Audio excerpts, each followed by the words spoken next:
Amis des interrupteurs, bonsoir. Aujourd'hui, je vous fais une petite vidéo sur les interrupteurs. Vous allez me dire, c'est très trivial un interrupteur.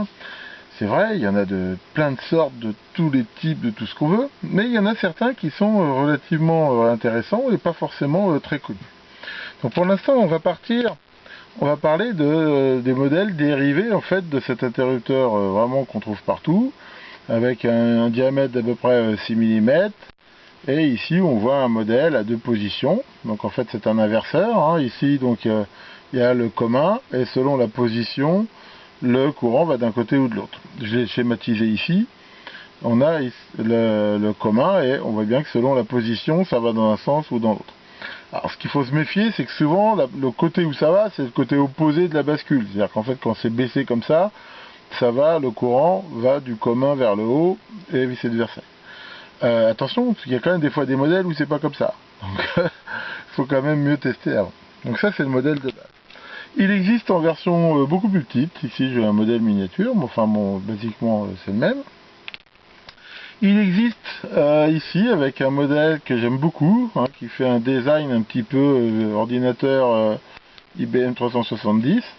Bon, ça se fait plus tellement, mais enfin j'aime bien. Alors c'est sûr que par contre c'est moins facile à monter parce qu'on peut pas le monter directement sur un panneau, il faut le souder sur une plaque qui a des coupes qui va bien, mais ça peut faire des interrupteurs sympas. Alors on voit que ce modèle là il a trois positions, c'est-à-dire il a une position neutre au milieu. Alors, il a quand même que trois contacts, sachant qu'en fait ici il y a une position commune, mais au milieu, en fait, le courant va nulle part. C'est-à-dire, en fait, ces trois positions, c'est aucun contact vers d'un côté ou de l'autre.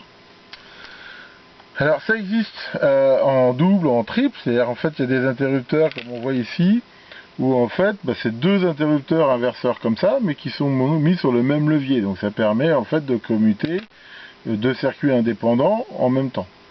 Et ça, il y en a des triples, il y en a des quadruples. Alors, peut-être même qu'il y en a plus. Enfin, je crois me rappeler que j'en avais vu des 5. Enfin bon, je ne sais pas jusqu'où ça peut aller, mais enfin ici, là on voit c'est un modèle, donc 4 inverseurs, c'est-à-dire avec le même interrupteur, et ben on peut commuter 4 circuits. Alors celui-là aussi une position milieu, mais il en existe sans position au milieu.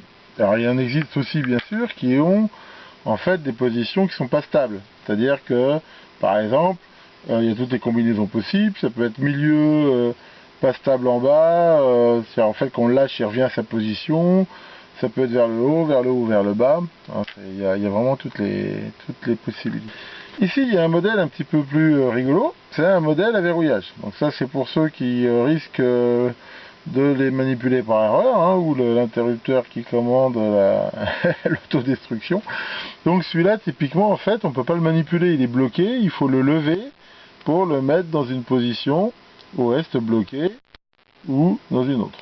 Donc ici, là c'est aussi en trois positions, ça existe en deux. Donc ces interrupteurs là qui sont un petit peu plus coûteux permettent en fait d'éviter de faire des commutations par erreur. Donc typiquement si quelque chose de sensible on peut les utiliser. Ce qu'on trouve aussi relativement facilement, c'est ces petits cabochons qui se mettent en fait à la place de l'écrou du haut et qui sont complètement étanches. Donc ça va être très intéressant si on veut mettre un interrupteur à un endroit qui craint, un bateau, en extérieur ou n'importe quoi. Et c'est ici donc complètement étanche. Alors il faut se méfier parce que j'en avais acheté sur eBay, que j'avais trouvé pas très cher, mais il y a différents pas de vis ici. Et en fait celui-là, manifestement, il est fait pour un pas de vis métrique.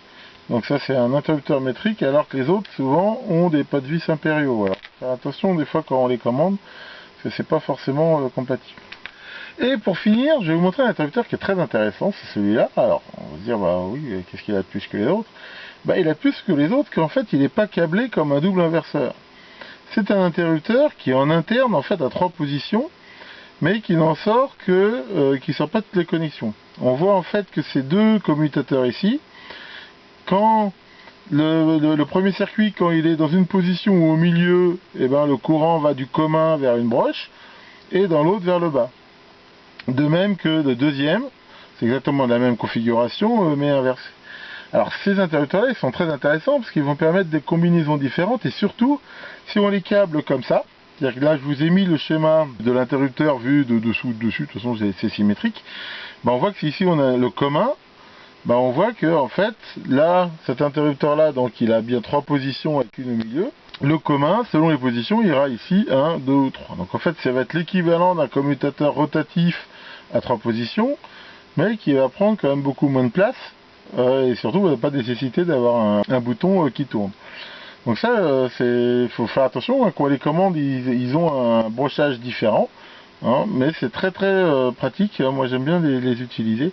C'est souvent vendu, vous faut chercher avec le mot-clé interrupteur pour guitare, parce que typiquement, souvent c'est ce qu'on met sur les guitares électriques pour commuter la sortie selon le micro 1, 2 ou 3, ou à cause de cette configuration de contact de mettre des micros en fait ensemble. C'est-à-dire qu'on voit ici qu'on peut aussi les commuter en disant bah, j'ai que le micro aigu, j'ai les deux en même temps, j'ai que le micro grave. Donc voilà, ici ce genre d'interrupteur. J'y passerai ma journée si je vous montrais déjà rien que tous les interrupteurs des modèles que j'ai, et j'en ai une infime partie par rapport à tous les modèles qui existent. C'est assez phénoménal de voir que pour quelque chose finalement d'assez trivial qui est juste de commuter tous les modèles qu'il y a pu y avoir, rien que dans le sort de la forme de la manette, hein. Alors, il y en a des plats, des aplatis, des lumineux, des ronds, des... Vraiment, il y a vraiment un choix phénoménal. Enfin, donc voilà, là c'était pour vous montrer ça, et surtout ce modèle ici, qui est un peu moins connu et qui permet des fois de faire des montages intéressants. Merci beaucoup de votre attention, et à bientôt pour de nouvelles vidéos.